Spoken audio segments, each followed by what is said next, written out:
5 dernières minutes d'Europe Matin, Patrick Cohen. Avec notre invité Thierry Lhermitte et Nadia Dame. Bonjour Nadia. Bonjour Patrick. Vous aviez envie ce matin de vous intéresser aux sports originaux qui sont en vogue actuellement. Pas original du tout ça.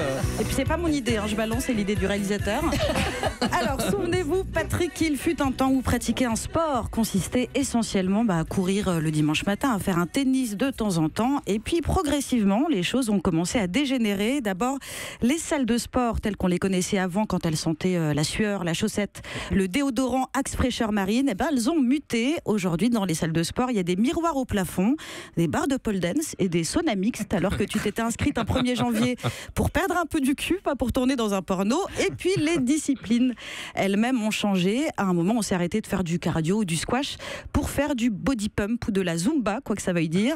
On s'est aussi mis à faire du running. Alors le running c'est la même chose que le jogging, sauf que là en plus tu fais chier le monde en publiant ton rythme cardiaque et les kilomètres parcourus sur Facebook. Puis moi je pensais qu'on avait touché le fond avec la mode de l'aquabike. L'aquabike, ça consiste à faire du vélo dont les pédales sont particulièrement résistantes et dans une piscine. C'est-à-dire que quelqu'un s'est dit qu'on allait fusionner les deux activités les plus pénibles du monde, pédaler dans une montée et mariner pendant 40 minutes dans de l'eau tiède. À un moment, quelqu'un va inventer le dentifitness, faire des abdos fessiers pendant un détartrage, et on sera à peine étonné. Mais il y a plus disruptif. Alors j'ai découvert cette semaine dans le Parisien une nouvelle activité très à la mode.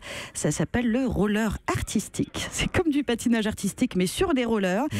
Et il y a 13 000 pratiquants en France. Alors détail important, c'est quand même 800 € la paire de roller quad. On n'a pas besoin de glace dessus. Voilà. Ouais. Alors, donc j'ai cherché des vidéos de roller artistiques et je suis tombée dans un vortex. J'ai découvert des disciplines sportives qu'on qualifiera pudiquement d'originales. Alors, la tendance en ce moment, c'est le cat yoga.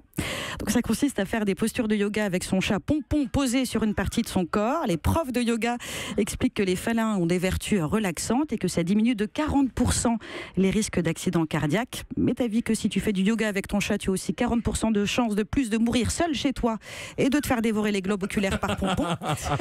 Je suis également tombée sur une vidéo de dance hockey qui, comme son nom l'indique, consiste à effectuer des mouvements de danse tout en chantant devant un écran de karaoké. Alors j'allais commencer à dober un peu et d'ailleurs à dire que c'est n'importe quoi. Et puis je me suis souvenu qu'un jour j'ai lancé une chenille dans un resto chinois sur du Abba. Alors je vous épargne le gainage suspendu, l'anti-gravity, le feed ballet, le bukodo. J'ai rien compris à ces sports, si ce n'est que ça ressemble beaucoup à des épreuves de Fort Boyard. Et je vous laisse Patrick parce que j'ai aquaponé à 10h. Ne noyez pas votre poney.